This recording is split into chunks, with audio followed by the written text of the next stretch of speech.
আজকে একটা চমৎকার কথা, সেটা হলো 1.5 কেজি চাল চুরির মামলায় কারাগারে পাঠানো হয়েছিল, আজ মেয়র থেকে এমপি বানিয়েছেন। জনগণের উদ্দেশ্যে এই কথা বলছেন দিনাজপুর 3 সদর আসনের নবনির্বাচিত এমপি সৈয়দ জাহাঙ্গীর আলম।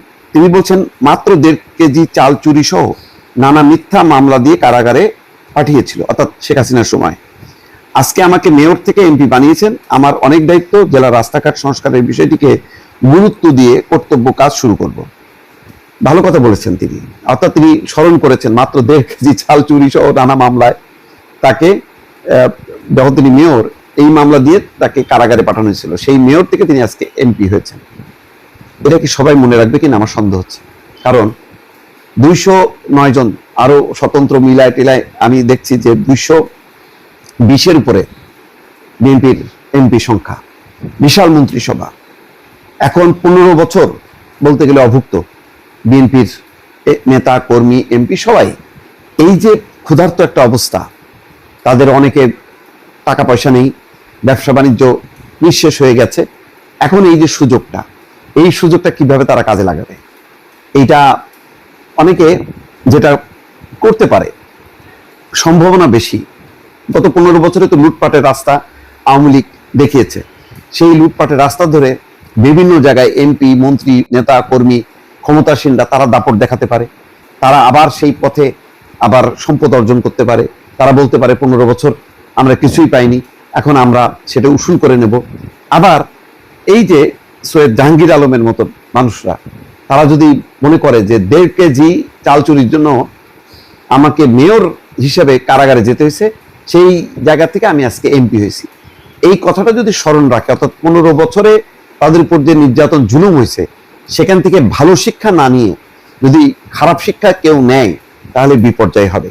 এবং সাধারণত দেখা যায় যে বিপুল নিরঙ্কুশ সংখ্যাগরিষ্ঠ যে দল থাকে, তারা কিন্তু ভুল করে বেশি, এবং তাদের জনপ্রিয়তাটা আজকে যতটুকু, দিনকে দিন কিন্তু এই ব্যারোমিটার নিচে নামতে থাকবে।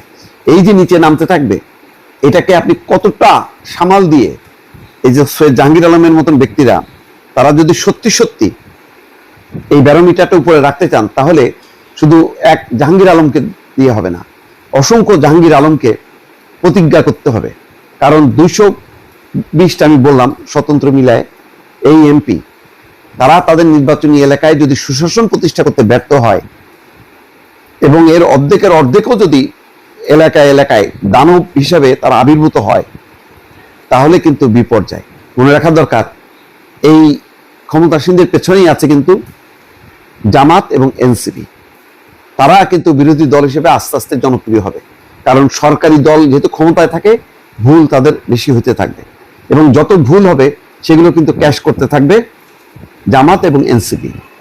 সুতরাং এটা মনে করার কোনো কারণ নেই যে এখন যে জনপ্রিয়তাটা আছে বা এখন যে আসন সংখ্যাটা আছে, আগামী নির্বাচনটা খুব সহজ হবে, আগামী নির্বাচনটা অনেক অনেক কঠিন হবে। এমনও হতে পারে যে এত বিপুল সংখ্যক এমপি, বিশাল মন্ত্রিসভা থাকার পরও খুব দ্রুতই জনসমর্থন হারাতে পারে। তখন কিন্তু ক্ষমতায় থাকা আর না থাকা কিন্তু সমান কথা। সুতরাং এখন থেকেই এই জাহাঙ্গীর আলম যে কথাটা বলছে, এটা যদি প্রত্যেক নেতাকর্মী মাথায় রাখে যে আমরা কষ্ট করেছি, আমরা মানুষকে কষ্ট দেব না, বরং এই কষ্ট থেকে শিক্ষা নিয়ে আমরা, ওই যে তারেক রহমান যে কথা বলছেন যে আমরা শাসক হব না সেবক হব, এই কথাটা যেন মনে থাকে।